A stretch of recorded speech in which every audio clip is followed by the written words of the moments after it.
Bienvenidas, bienvenidos a esta nueva sesión de la sección que hemos llamado Diálogos improbables sobre la vida. Como ya sabrán quienes siguen las distintas iniciativas de la Asociación Española para el Avance de la Ciencia, esta es una sección que hemos puesto en marcha conjuntamente con la red Conexiones Vida del Consejo Superior de Investigaciones Científicas. Conexiones Vida o Life Hub CSIC. Esta red de colaboración tiene como objetivo poner en contacto a grupos del propio Consejo Superior de Investigaciones Científicas, pero también de otras instituciones, interesados en responder a preguntas fundamentales de la biología relacionadas con el origen, la coevolución, diversidad y síntesis de la vida. A través de Life Hub CSIC, grupos multidisciplinares organizan encuentros, talleres y espacios de trabajo. Uno de estos encuentros es el que tuvo lugar el pasado 24 y 25 de mayo en la Casa de la Ciencia de Sevilla, con el título Retos, impactos e implicaciones sociales de la investigación sobre la vida. Pensemos y reflexionemos juntos para actuar. De este encuentro surgió la iniciativa de esta serie de diálogos que continuamos hoy. En este encuentro participaron personas de distintas áreas de la vida, materia, sociedad, arquitectos, periodistas, comunicadores y representantes de la propia AEAC. Y en el marco de las jornadas, marcadas por diálogos e intercambios de ideas desde diferentes puntos de vista, surgió la idea de trasladar estos diálogos a la sociedad, y de ahí surge esta sección llamada Diálogos improbables sobre la vida, en la que personas de diferentes ámbitos dialogan sobre diversos aspectos de la investigación sobre la vida y su importancia para la sociedad. Hoy proponemos un diálogo en torno a la pregunta ¿por qué y para qué alargar la vida? Contamos para ello con tres profesionales con diferentes experiencias que conversarán sobre las implicaciones biológicas, sociales, económicas y éticas que conlleva el envejecimiento natural, así como la aplicación de los descubrimientos científicos y los desarrollos tecnológicos al alargamiento artificial de la vida. Voy a presentar a continuación a las tres personas que nos acompañan hoy. En primer lugar, Emilio Muñoz, que es doctor en farmacia, profesor de investigación del Consejo Superior de Investigaciones Científicas, actualmente vinculado a Donoren en el Instituto de Filosofía del CSIC y en la Unidad de Investigación en Ciencia, Tecnología y Sociedad del CIEMAT. Se podrían decirse muchas cosas de Emilio Muñoz, los seguidores de la EAC ya le conocen sobradamente, pero a mí me gustaría destacar, por lo que interesa a este diálogo que vamos a hacer hoy, es su doble condición de biólogo molecular, bioquímico y biólogo evolucionista, y por otro, su experiencia en los estudios sobre ética y sociología de la ciencia y la tecnología, política científica y tecnológica, y las implicaciones éticas y sociales de la economía, de la investigación científica y el desarrollo tecnológico. Bienvenido, Emilio. Gracias. Nos acompaña también Armando Menéndez, que es licenciado en Filosofía y en Economía y doctor en Filosofía. Es profesor titular del Departamento de Filosofía de la Universidad de Oviedo y miembro del Grupo de Estudios sobre Ciencia, Tecnología y Sociedad de dicha universidad. Sus líneas de investigación se centran en la filosofía de las ciencias sociales, en particular en la economía, política de la ciencia y la tecnología, sostenibilidad, innovación y gran historia. Bienvenido, Armando, gracias por acompañarnos. Gracias. Contamos asimismo con Concha Roldán, que es doctora en Filosofía y profesora de investigación del CSIC y directora del Instituto de Filosofía de esta institución, donde además pertenece al grupo de investigación Teoría cum Praxi sobre ética y sociedad. Concha Roldán es asimismo presidenta de la Asociación Española de Ética y Filosofía Política y de la Red Transversal de Estudios de Género en Ciencias Humanas, Sociales y Jurídicas. Vicepresidenta de la Plataforma Universitaria de Estudios Feministas y de Género y vocal de la Red Iberoamericana de Filosofía. Sus campos de trabajo cubren la filosofía moral y política, la filosofía de la historia y los estudios de género. Bienvenida, Concha, gracias por acompañarnos. Muy bien, buenas tardes.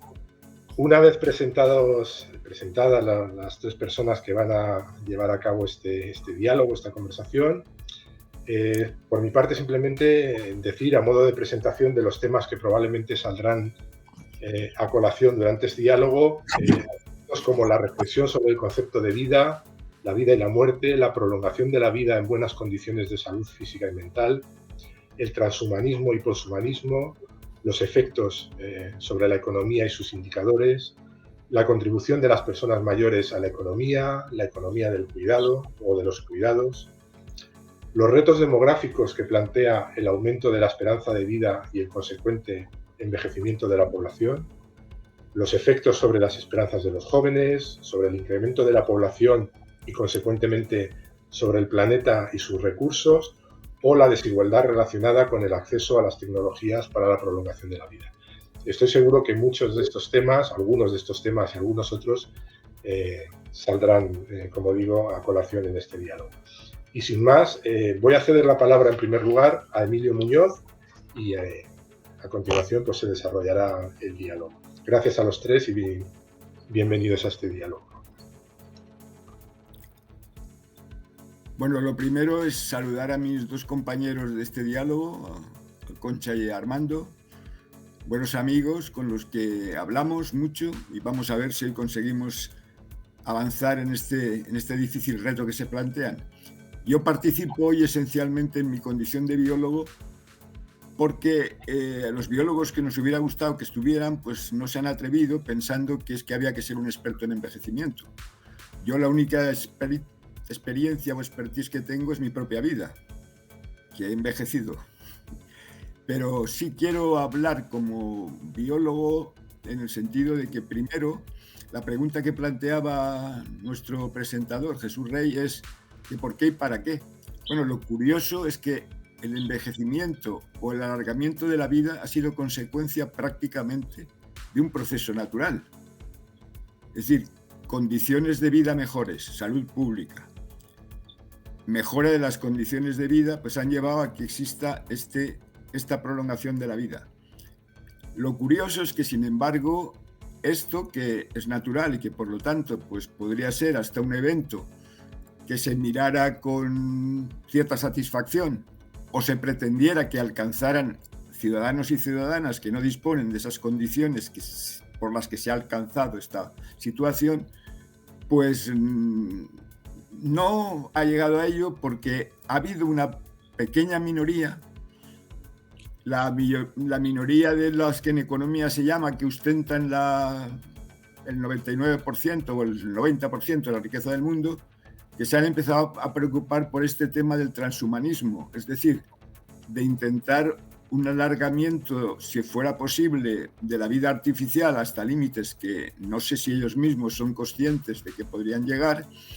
Y esta situación ha conducido a que ha habido primero un debate sobre el transhumanismo, en el que curiosamente lo que han hecho estos aspirantes a ser muy longevos o eternos ha sido que los biólogos éramos conservadores, porque parece que no éramos capaces de entender que se podían alcanzar quizá edades que, bueno, pues yo como biólogo tengo serias dudas de que quizá por procesos normales todavía como los que hemos alcanzado, mejorando muchas condiciones de vida, procurando incluso, si fuera necesario que las condiciones del planeta mejoraran, pues veo difícil que quizás se pudiera extender más allá de los 150 años.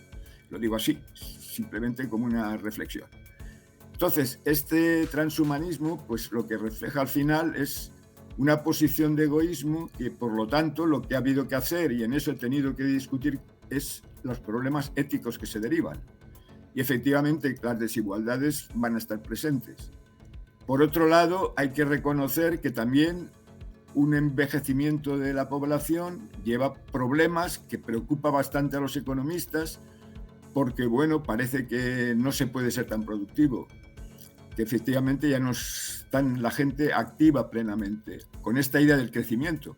Pero solo debemos pensar en el crecimiento o tenemos que pensar en algún otro elemento que ayude a mejorar incluso la vida de la ciudadanía y del planeta.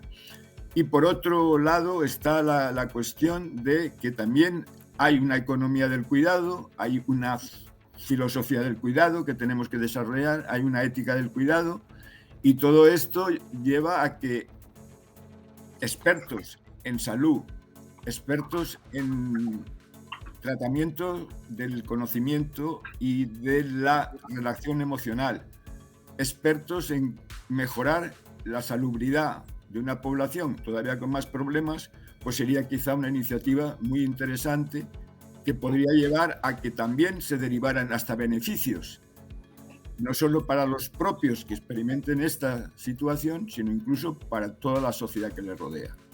Y ahora, pues, no sé si Armando o Concha quieren intervenir para avanzar un poco en la reflexión de alguno de estos puntos o de algunos otros que quieran traer a colación. Armando, por ejemplo. Sí, gracias, Emilio. Sí. Abundando en algunas de las cosas que decías, ¿no? Tenemos, yo creo, una cierta contradicción en el planteamiento del alargamiento de la vida o del envejecimiento, si se quiere, ¿no? Hasta tiempos que ahora mismo nos resultan imposibles, ¿no? Aparte de los deseos de vida más o menos eterna, ¿no? Y es que las personas que están ahora defendiendo esto para sí, ¿no? Como ha dicho Emilio, son varones con B y varones con V, ¿no? Las dos cosas del capitalismo contemporáneo. Sí, para quienes este alargamiento de la vida individual aparece indudablemente como algo deseable, ¿no? Pero el discurso, ¿no? Y la actividad que sostiene a estas personas que quieren alargar su vida, por así decir, artificialmente hasta el límite, ¿no? El discurso que lo sostiene lo que está diciendo es lo contrario, es decir, que la población en general no puede envejecer, ¿no? Porque el envejecimiento general de la población supondría una merma del PIB, supondría tensiones en el sistema de pensiones, supondría sobrecarga en los sistemas sanitarios, etc. De manera que aparece una contradicción, creo, evidente, ¿no? Entre este deseo de alargamiento artificial de la vida de estas personas con la propia ideología que lo sustenta, que sustenta sus posibilidades de este alargamiento, que nos dice que el envejecimiento de la población en general es malo. Entonces, tendríamos que intentar afrontar esta contradicción. Yo creo que una buena manera de hacerlo es ver qué ocurre en las sociedades o en los lugares donde se ha producido este alargamiento de la vida de forma, como decía Emilio, natural. Y la cuestión es que este alargamiento no es exactamente natural, es decir, se produce cuando se dan una serie de circunstancias que suponen un cierto tejido social, unas condiciones socioeconómicas de salud, etcétera, como se acaba de decir, que no se dan solas, que no se dan espontáneamente, sino que se dan con trabajo de generaciones, en la salud pública, en los sistemas de protección social, en las medidas económicas para mitigar las desigualdades, etcétera, ¿no? Y en los países que consiguen todo esto, ¿no? Es donde se da un alargamiento natural de la vida, donde la esperanza de vida es mayor. No son exactamente los países con la renta más alta, aunque hay una correlación evidente entre la renta y la salud y, por tanto, las posibilidades de llegar a una edad anciana, ¿no? Sino que son países donde se dan todas estas series de circunstancias, ¿no? Una dieta saludable, unas condiciones sociales también saludables, es decir, donde la gente tiene relaciones sociales, donde hay una sociedad bien armada, ¿no? Una cultura fuerte también, en el sentido de que hay un sentimiento de comunidad, que no, etcétera, como Japón o como España, que son los países con mayor esperanza de vida en este momento y donde la esperanza de vida está por encima de los 80 años. Quiero decir que hay dos maneras de afrontar el alargamiento de la vida. Bueno, hay más, pero para lo que nos interesa. Esta artificial, en la que invierte Jeff Bezos o Elon Musk, ¿no? A ver cómo podemos, a base de ingeniería biológica, alargar la vida de un cuerpo individual, ¿no? Y otra social, que es a ver cómo podemos organizar una sociedad de manera que la gente que viva en ella tenga unas expectativas de vida más amplias, ¿no? Y mejores. Entonces, claro, en mi caso, las herramientas de trabajo son sobre todo políticas sociales, ¿no? Ideológicas, en otros son puramente biológicas. En un caso alcanzan a la totalidad de la sociedad que las tiene, en otro caso afectan solo a individuos que tienen la posibilidad de acceder a estas tecnologías biológicas. Y yo creo que podríamos pensarlo desde aquí, ¿no? esta combinación de biología y herramientas políticas, sociales, etcétera, que no pueden verse aisladamente. Y cuando se ven aisladamente ocurre esto, ¿no? Esta contradicción entre el deseo legítimo, ¿no? y que yo creo que todas las personas tienen de vivir más tiempo, ¿no? Y sin embargo la imposibilidad de generalizar ese alargamiento de la vida a toda la población. Y me dejaría aquí, daría paso a cualquier reunión. Muy bien, pues muchas gracias. Bueno, yo he estado pensando en un marco, que es un poco el papel que me toca, ¿no? Desde la filosofía y desde la ética, de ver hasta dónde se remonta un poco este sueño de la inmortalidad, pues desde el principio, digamos, de las reflexiones filosóficas está ahí. He estado pensando en el mito de Calipso y de Odiseo, ¿no? Como Calipso, que se enamora de Ulises, ¿no? Lo que le ofrece, de Odiseo, lo que le ofrece es la vida eterna, ¿no? Y lo retiene durante unos años y tal, pero Ulises tiene esa añoranza por volver a Ítaca y, digamos, elige la muerte. A ver, esto también desde el punto de vista, digamos, de la filosofía y la religión se ha reflexionado porque se ha hablado, digamos, de la vida eterna como otra vida, ¿no?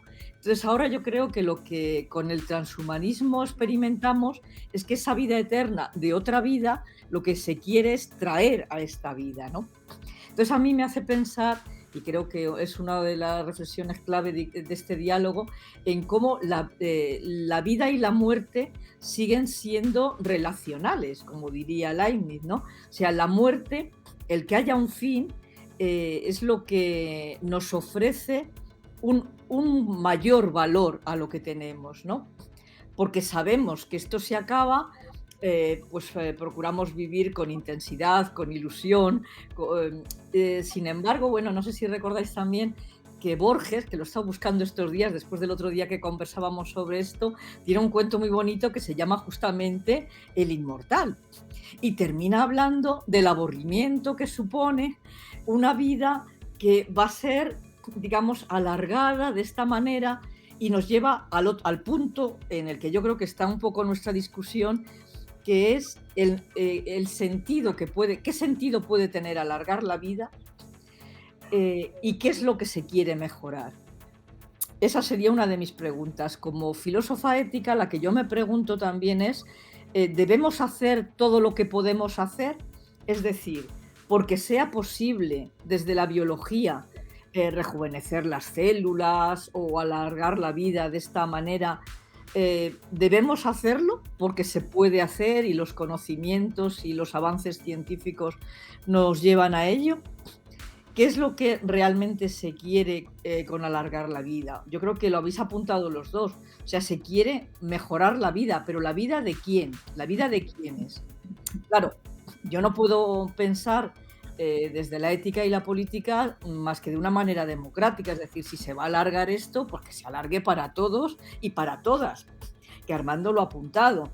Y bueno, Emilio es el primero que ha dicho, ha hablado de las desigualdades. Claro, si estamos hablando de que aquellos que tengan más posibilidades económicas o por rango o por poder de hacerse, digamos, con este mejoramiento para un 1% de la población, pues claro, eso supondría unas desigualdades tremendas.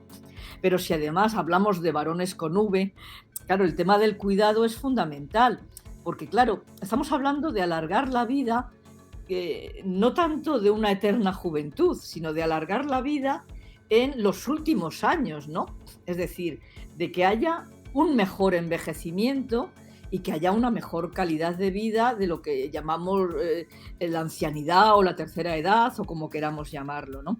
Entonces, bueno, yo creo que estos son un poco para mí las cuestiones fundamentales, es decir, esa distinción inmortalidad o amortalidad, porque claro, yo creo que no se habla tanto de una inmortalidad o de una eternidad como de una amortalidad por medio de unos rejuvenecimientos celulares, o esto Emilio nos podrá explicar un poco más, pero que sin embargo, digamos, las personas que se sometan a esos procesos podrán seguir muriendo por un accidente o porque le den un tiro o este tipo de cuestiones, ¿no? Entonces, por eso, inmortalidad, amortalidad, y casi os devuelvo la palabra un poco para ir avanzando en este camino, si os parece. Bueno, sí, yo recogería ahora una pequeña reflexión acerca de algunos de los retos que ha planteado Concha. Bueno, con Armando, pues quizá hemos hablado ya un poco más de la economía. Bueno, yo como empezaba, creo que el envejecimiento natural es lo que se debería intentar proponer. Y ese envejecimiento natural significa, evidentemente, que lo que hay que considerar muy serio es el entorno. Porque una de las cosas que hacemos o intentamos cuando definimos vida, pues vida se define como un sistema autoorganizativo, pero hay gente evolucionista que ya defiende, y yo estoy de acuerdo, que la vida es esencialmente la relación del ser con su entorno. Por lo tanto, un entorno desfavorable está creando muchísimos problemas, y esta élite, y es una nueva y enorme contradicción, no está favoreciendo que los entornos mejoren. No solo por la desigualdad, sino porque todo lo que están proponiendo son acciones que probablemente van a tensionar todavía más la vida del planeta. Y si vivimos en un planeta, pues esto va a llevar a problemas adicionales. Por otro lado, si esto lo trasladamos ya a la preocupación de una economía que muchas veces ya discutimos con Armando y que también ha esbozado, de si todo esto se basa en una idea más de crecimiento o de indicador PIB, pues yo creo que la contradicción aumenta. Por lo tanto, mi propuesta es que pensemos muy seriamente en lo que es una integración de las ciudadanas del mundo en su entorno, procurando algo que está despreciándose flagrantemente, que es que del entorno la gente parece que le importa un pepino. Porque probablemente las ciudades que presumen de ser las mejores, las más desarrolladas, están produciendo tal contaminación del aire, tal contaminación acústica, que todo esto son trastornos que dificultan que uno pueda alcanzar una calidad de vida razonable en un proceso de este envejecimiento natural. No sé si queréis desarrollar o pensar o comentar algo acerca de estas ideas que acabo de exponer. Sí, bueno, yo si me permitís lo que estamos dando vueltas sin nombrarlo es al tema también, digamos, de la sostenibilidad del planeta y de la ecología. Es decir, qué vida humana vamos a prolongar en un planeta que, por otro lado, nos estamos cargando, pero justamente esos pocos, digamos, que tienen más ese desideratum o ese poder, claro, parece que incluso apuntan en algunos casos que desarrollarían esa vida en otro lugar, en otro planeta, porque claro, acabaría desapareciendo con, digamos, si se llevan a cabo todas las acciones, digamos, que llevarían aparejadas a su vez ese mejoramiento vital, humano de unos pocos, ¿no? Entonces, bueno, a mí me parece que esto es muy fundamental y el problema es que no sé si nos estamos dando cuenta. Yo creo que a veces se habla, se acepta, pero no vemos que es que el planeta va a explotar y claro, pues ¿dónde vamos a ir nosotros? Que bueno, igual nos convertimos en pequeñas celulitas y a lo mejor hay esa otra forma de vida, pero no humana, ¿no? No lo sé, Armando, ¿cómo ves? Bueno. Sí, bueno, hilando con esto, ¿no? Como que decía Milo, yo creo que tenemos que empezar a revisar también algunas valoraciones que se dan por supuestas y que a veces no son demasiado explícitas, ¿no? Por ejemplo, cuando hablamos del problema demográfico, ¿no? Cuando se habla del problema demográfico en el caso de España, por ejemplo, o en el caso de Asturias, que es desde donde hablo, que tiene la población más envejecida del mundo, el problema demográfico parece ser el envejecimiento de la población. Y claro, esto a mí siempre me llama la atención, porque el envejecimiento de la población es más bien la solución demográfica. Es decir, una población que crezca poco es la solución a los problemas de sostenibilidad, de agotamiento de recursos, de contaminación, etc. porque estamos ya en unas cifras, en unos volúmenes de población humana en el planeta que son muy considerables y que son el doble de los que había hace tan solo 20 años o 30. Entonces, ir cambiando estas apreciaciones. ¿Problema demográfico? No, solución demográfica. Y vuelvo a lo mismo, ¿no? Para mirar al futuro está bien mirar al presente y qué es lo que está ocurriendo en los sitios. En los sitios donde hay, digamos, muy poco crecimiento vegetativo negativo, vamos a decirlo así, ¿no? Porque hay poblaciones muy envejecidas, no son precisamente los sitios donde se vive peor, sino que en general son los sitios donde se vive mejor, en función de los indicadores, digamos, oficiales, ¿no? Pero también en función de lo que se dice en inglés, ¿no? Votar con los pies. Es decir, esta gente que puede vivir donde quiere, ¿no? ¿A dónde va a vivir? ¿No? Pues en general a sitios como España, Italia, ¿no? Que están entre los más envejecidos, ¿no?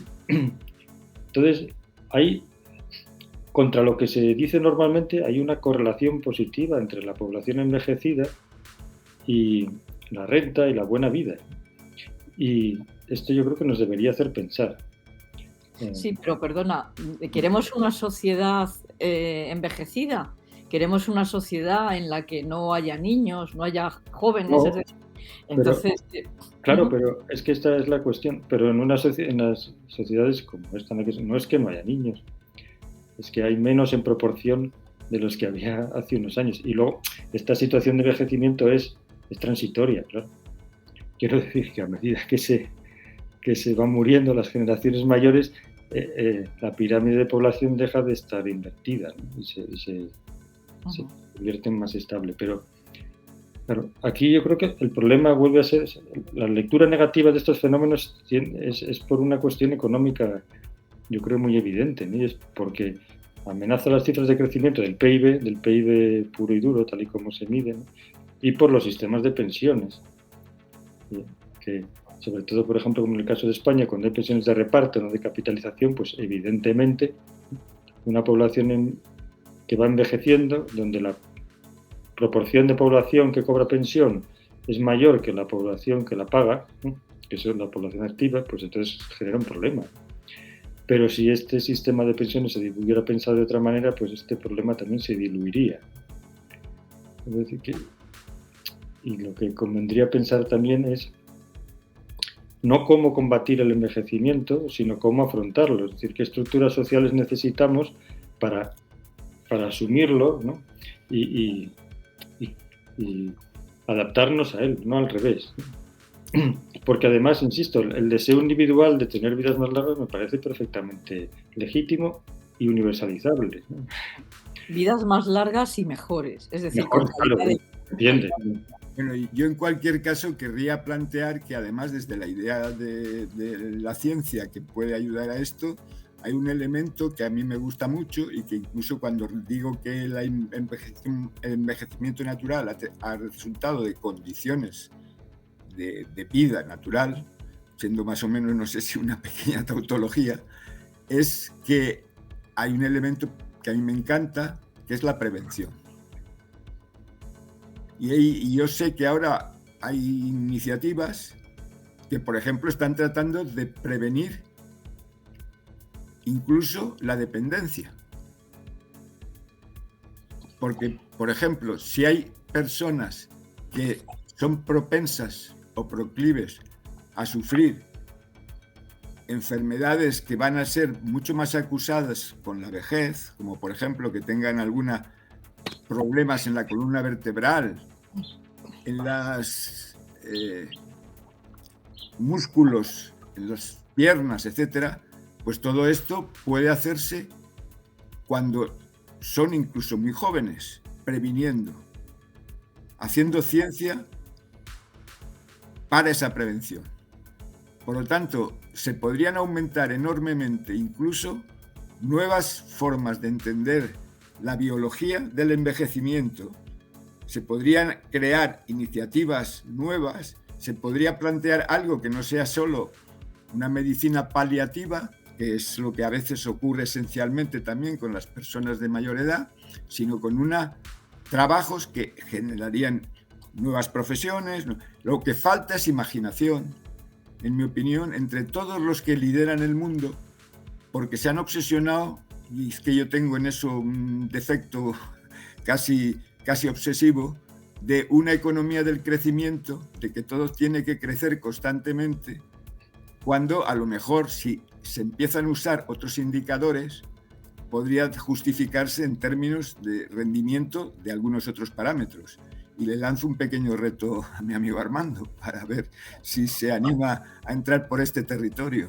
De todas formas, yo lo que veo que estamos girando un poco en torno a, digamos, el alargamiento natural de la vida, pensando un poco en la mejora biológica. Hablamos de la mejora económica. A mí me preocupa bastante la mejora psicológica y qué hacemos con nuestros años de vida más largos de vejez.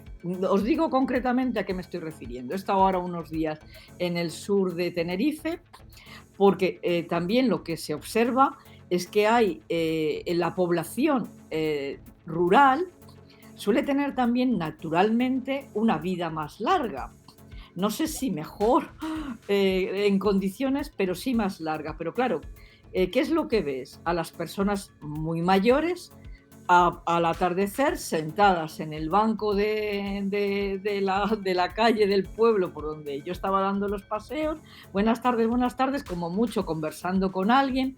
En fin, la creatividad yo creo que también debemos o deberíamos empezar a trabajar, porque yo creo que es obvio que hay un envejecimiento natural. Hombre, si miramos en comparación con la edad de mortandad que había en el siglo XVII, XVIII, incluso en el XX, o sea, digamos, naturalmente hay una mejora que, bueno, por una parte medicalizada, pero por otra parte, si las condiciones de vida, digamos, son más favorables. Yo creo que en esta reflexión ecológica está operándose un éxodo a los pueblos, también de gente joven, que consideran que hay una vida mejor en el mundo rural, pues viviendo de tus huertos, de tus gallinas, de los huevos que te dan, etcétera, que la que tenemos en las ciudades, porque la vida en las ciudades es muy agresiva. O sea, yo cada vez, no sé si también es porque me hago más mayor, cada vez me cuesta más soportarla, ¿no?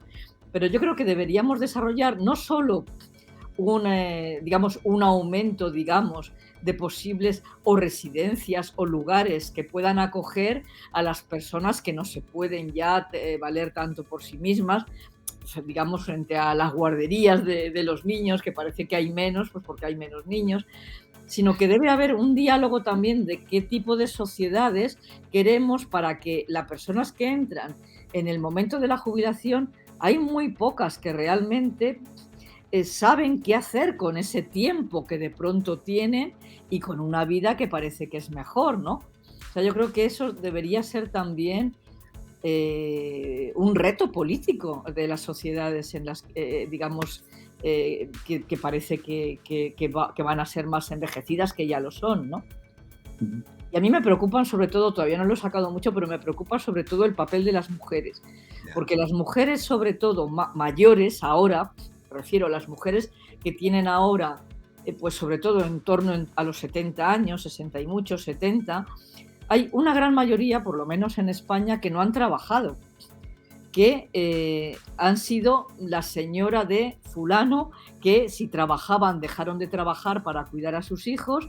Muchas de ellas ahora se han quedado viudas y tienen una pequeña pensión para vivir.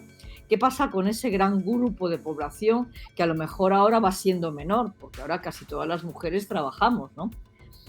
Casi todas las mujeres trabajamos, pero también existe esa visión del cuidado de que aunque te vayas haciendo mayor, parece como que una mujer mayor está más destinada a cuidar a los demás mayores de su familia, sea su pareja, sean los tíos, sean los padres, porque claro, ahora hay muchas mujeres. Yo ya tengo camino de 64.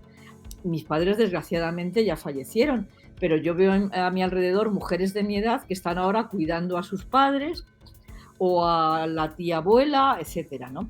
Entonces, bueno, aparte de a los niños, es decir, existe también esta proliferación del cuidado más cayendo de parte de las mujeres, que tiene también que ver con la educación y con las sociedades que estamos desarrollando. No sé cómo lo veis. Sí, totalmente de acuerdo. Sí, sí, si nos fijamos en la conversación, no hemos podido hablar de envejecimiento biológico sin tocar un montón de asuntos que nos llevan a problemas de espectro amplísimo, ¿no? Desde la ecología hasta las relaciones sociales de cuidado, las diferencias de género, etcétera. Y porque es así, ¿no? Porque el envejecimiento en realidad es una realidad compleja, no es solamente una cuestión biológica, ¿no? Entonces, yo creo que también hay una correlación positiva, vamos a decirlo así, ¿no? Entre lo que se necesita para envejecer mejor, ¿no? Desde el punto de vista social y físico, ¿no? Y lo que se necesita, digamos, ecológicamente para que el entorno sea más habitable. Hay una correlación ahí que convendría explotar. Por ejemplo, en el diseño de las ciudades, en general de los espacios de vida. Es evidente que el modelo de ciudad, ¿no? Que al final pues, se parece mucho al modelo estadounidense, ¿no? Dominada por el automóvil y con centros, edificios altos y distancias, etcétera, ¿no? Y centros duros, ¿no? Duros físicamente, como hormigón, de asfalto, etcétera.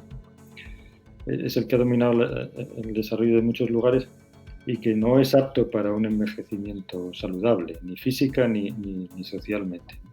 Mientras que ciudades más pequeñas, más compactas, con más zonas verdes o las zonas rurales, si no tuvieran las zonas rurales el problema del despoblamiento, ¿no? Que también lleva a soledad, son más aptas para envejecer bien, ¿no? Para tener una vida larga mejor.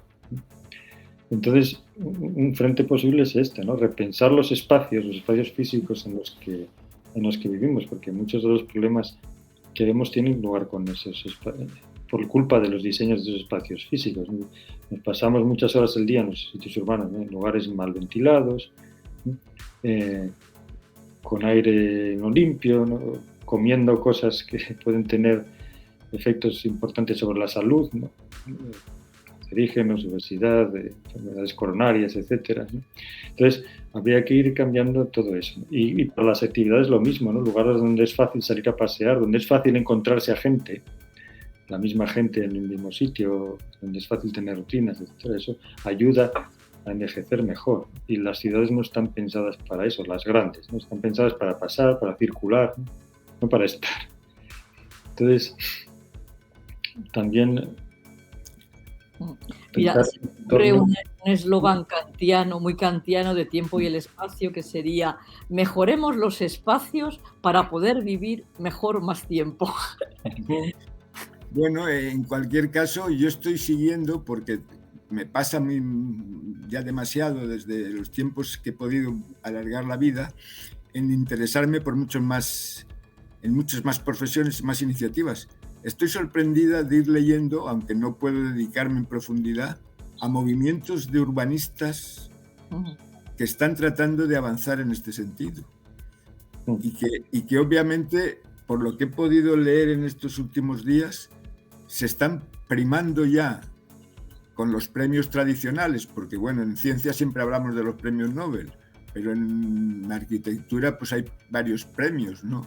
Hay el Mies van der Rohe europeo, hay uno que nunca sé cómo se llama, Pritzker, en fin, están primando, y en el que curiosamente aprecio que hay mujeres arquitectas, urbanistas implicadas. Es decir, que parece que se está introduciendo un elemento de reflexión adicional, un poco en esta línea que ahora hemos planteado, aunque aquí no haya nadie representando a esas visiones de esta profesión. Y creo que eso puede ser un elemento decisivo. Es decir, lo que hay que intentar es que cambiemos drásticamente, que es fantástico que haya muchísimo turismo, pero que el turismo no tiene que ser la base de la vida de una nación. Primero, porque los costes en términos de huella de carbono, por utilizar un término ecológico más o menos directo, es enorme.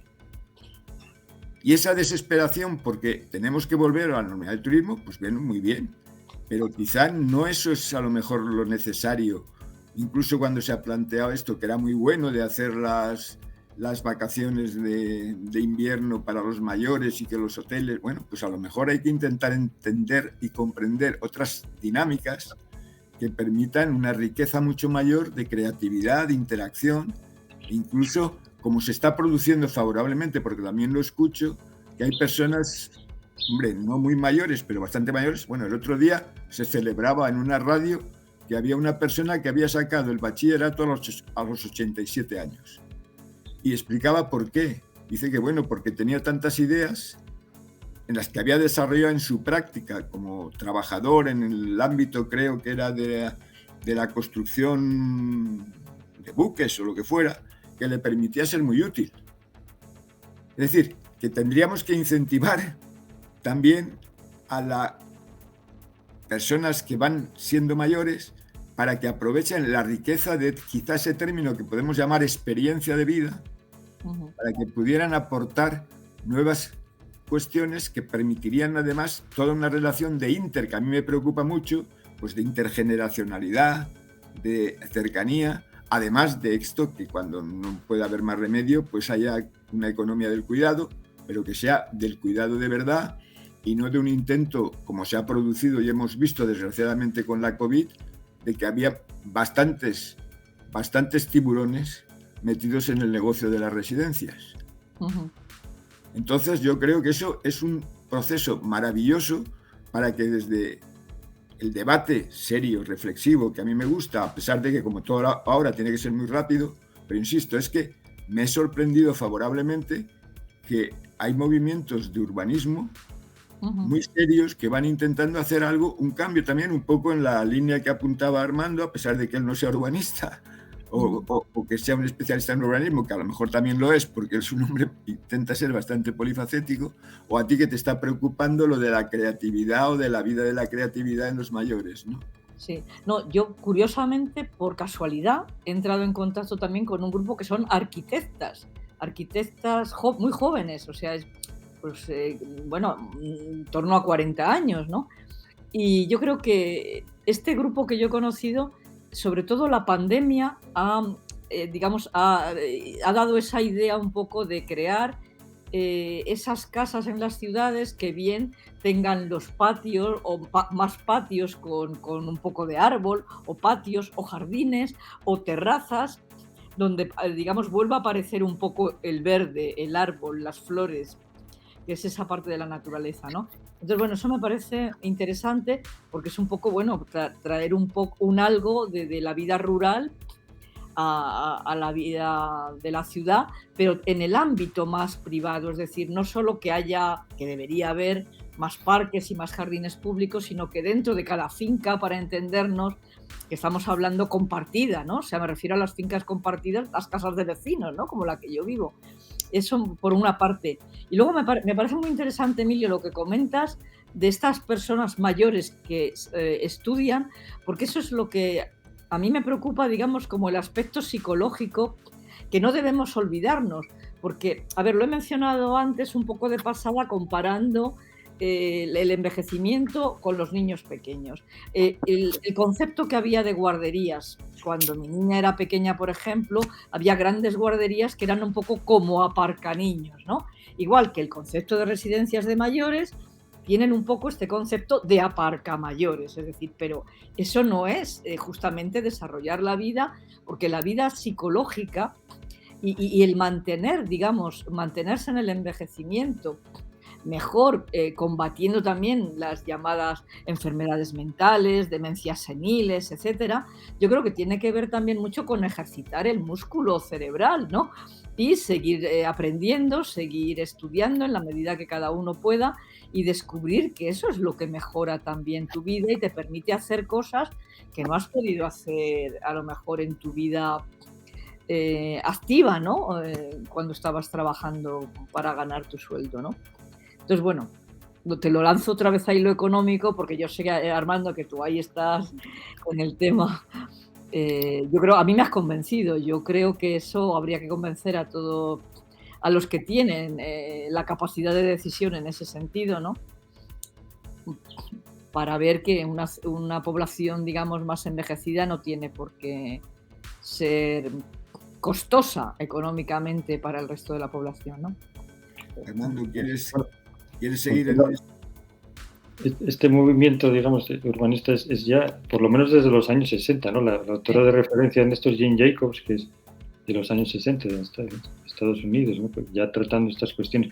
Y ella, no solo al diseño, digamos, físico, que también, ¿no? que contrario, por ejemplo, al racionalismo de Le Corbusier y otros, ¿no? Mencionaba un factor muy interesante en ciertas zonas urbanas, ¿no? Que es la estabilidad del entorno, que es muy importante, es encontrarse siempre con las mismas personas, que haya gente que viva allí toda la vida, o de toda la vida, aunque no sea exactamente toda la vida, pero nos entendemos. Porque eso da seguridad en el sentido fuerte, en las zonas donde hay eso, pues hay menos robos, pero también arropa, ¿no? y procura un envejecimiento mejor, ¿no? Las rutinas, que es algo que estamos perdiendo precisamente en parte impelidos o empujados por esta ansia de cambio permanente en la que nos mete el capitalismo, que estamos necesitando siempre la última actualización, la última cosa, el cambiar, no quedarnos sitio. No, es bueno quedarse a veces quieto, mayormente quieto, ¿no? Tener un sitio es importante para la buena vida y para el envejecimiento, ¿no? Estar ligado a un sitio de alguna manera. Un sitio que es no solo el espacio físico, sino las personas que viven en él, ¿no? Y por ejemplo, esto hay un estudio que estaba yo aquí intentando encontrar mientras hablábamos, ¿no? Creo que era David Snowden, este estudio sobre el Alzheimer en las monjas, ¿no? Hace ya un tiempo, ¿no?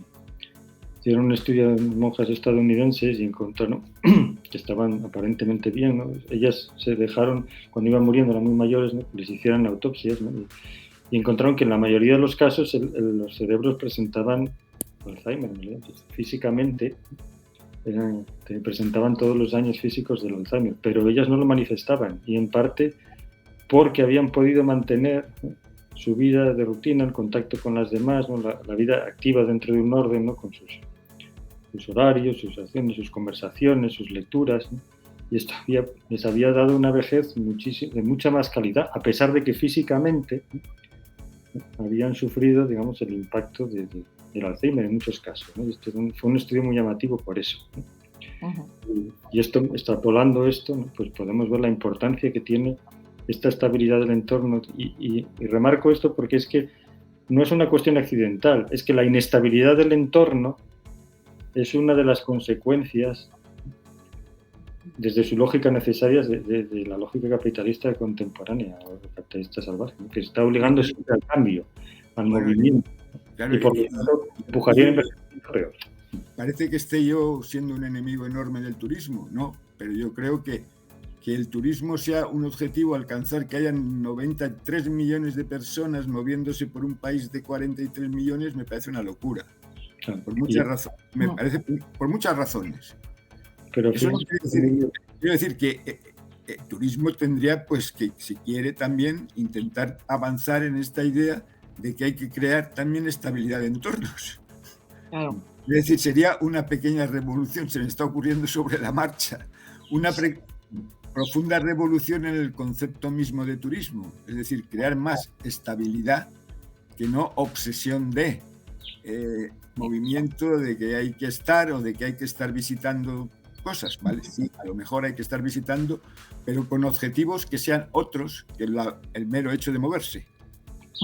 Yo creo que también, relacionándolo con lo que decías antes, Emilio, acabo de encontrar aquí, que no recordaba, el libro, ¿os acordáis de Carl Honoré, que era Elogio de la lentitud, que es del 2004 ya, y justo hablaba de esta idea de un movimiento mundial, era el subtítulo, dice, desafía el culto a la velocidad. O sea, yo creo que lo que tú estás comentando ahora, justo con la pandemia hemos descubierto que podemos ir a muchos sitios también desde nuestro ordenador, no solo viendo un documental, como hacíamos toda la vida, sino que ahora hay esas visitas, digamos, guiadas por los museos, que realmente te transportan, ¿no?, a estar allí, y ves muchas. Yo he visto algunas mucho mejor de lo que he podido ver cuando he ido a un museo, que hombre, también me ha gustado ir a ver el Louvre, o en fin, ver en su salsa dónde están las obras de arte, etcétera. Creo que todo tiene su interés, ¿no? Pero creo que, por una parte, la lentitud, digamos, la filosofía, yo como desde la filosofía tengo que seguir reivindicando esa, vamos, lentitud y espacio para la reflexión. Uno no puede estar reflexionando siempre a la última y estando obligado a decir la última genialidad y una detrás de otra y a ver si he visto el último que ha dicho algo sobre esto, taca, taca, taca, taca. O sea, eso al final acaba con la calidad de vida. O sea, yo de verdad me he borrado de la mitad de las cosas, no quiero estar en Twitter porque me quita la salud también política, no solo la psicológica, la política, porque vamos, que hacer política en Twitter ya es lo que me faltaba por ver, ¿no? Entonces yo creo que hay que reivindicar esa, creo yo, que lo que estamos haciendo nosotros, claro, una mejora de la vida que tiene que tener obviamente una base biológica, porque claro, si el cuerpo no te responde, pues no puedes hacer el resto de las cosas, pero eso ha de ser como un trampolín para otras muchas cosas, es decir, para tener una sociedad mejor y para que todas las personas de esa sociedad tengan a su disposición fórmulas, digamos, o posibilidades para vivir mejor esos años, ¿no? Bueno, eso es lo que yo creo y defiendo. Es una de las ideas que creo que está presente y por eso es por lo que yo me he animado aquí a traer la voz de la biología, para que no fuera solo de la biología, sino de una biología que se preocupa de muchas cosas.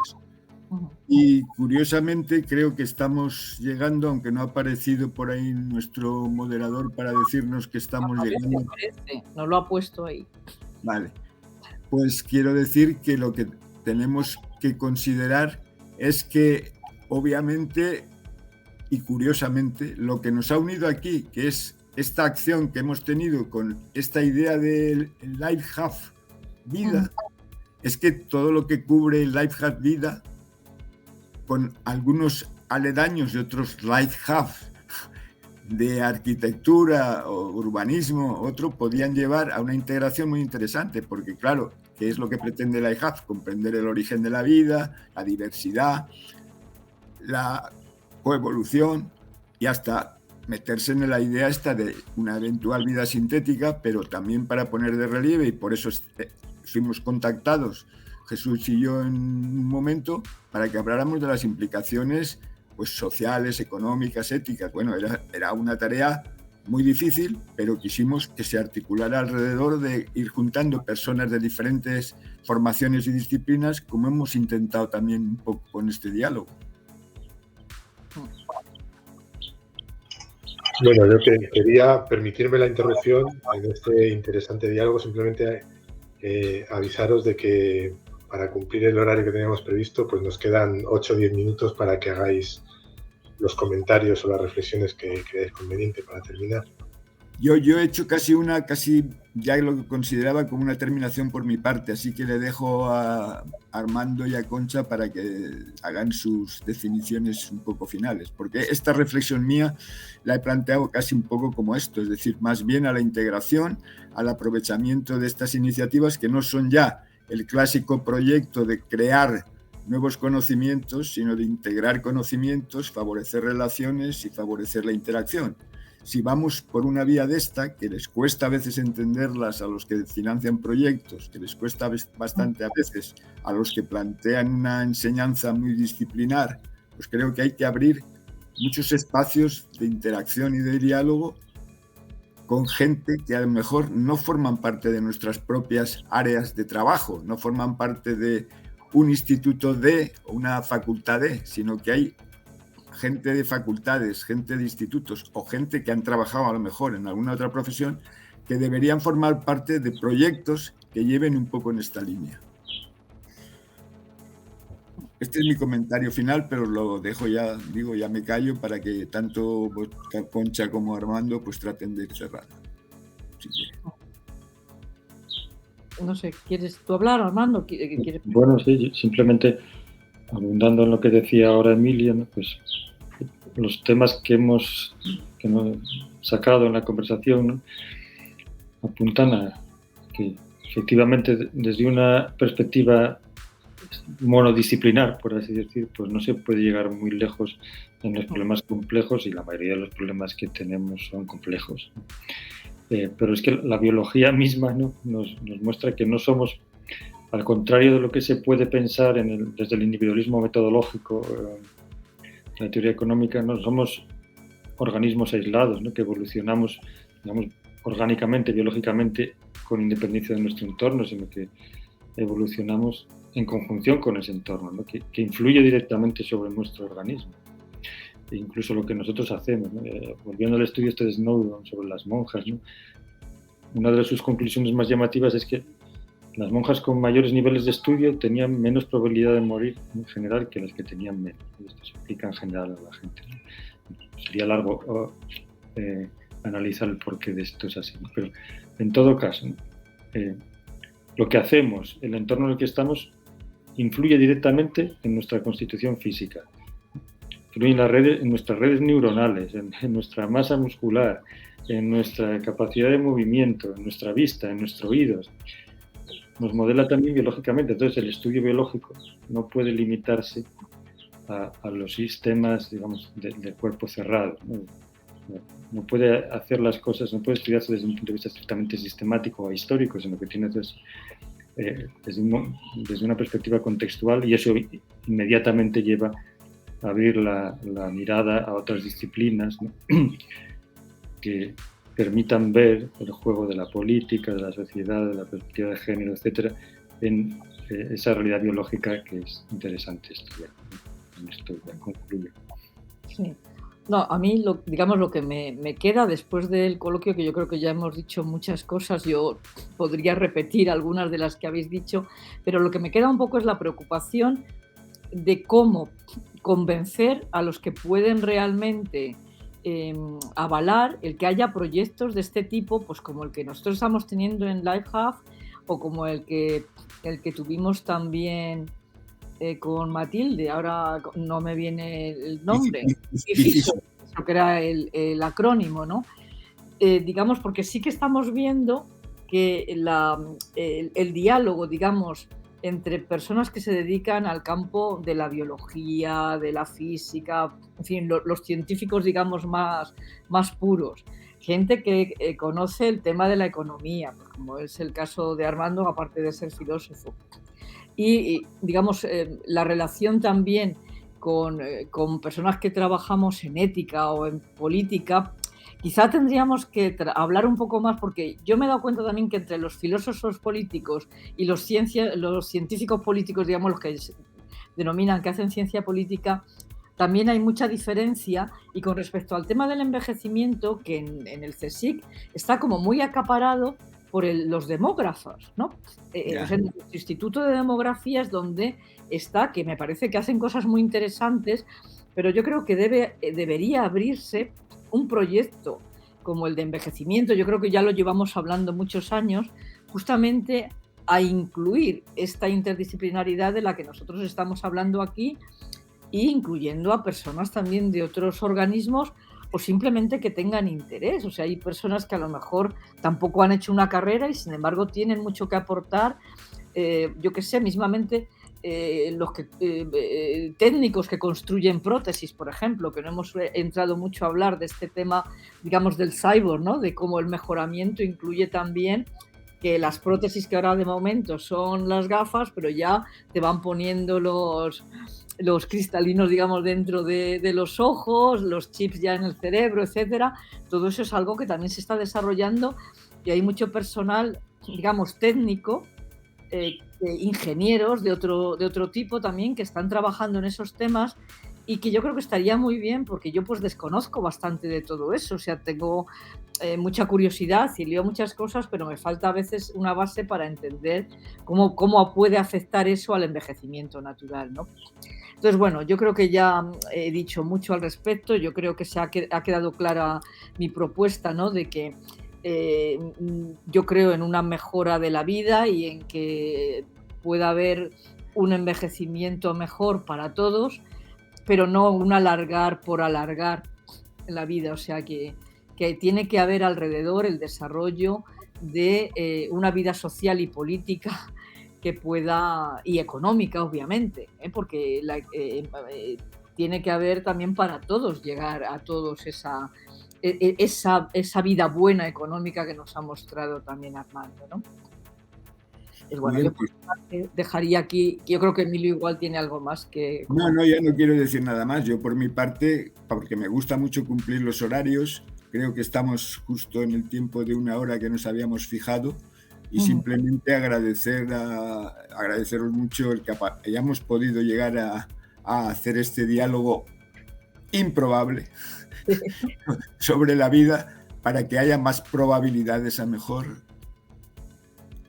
mejorar el futuro de esta sociedad que, bueno, va a tener que soportar pues grandes problemas, pero que quizá también del alargamiento de la vida no sea al final una discusión absurda de caprichosos que quieran alargar la vida de ellos como individuos.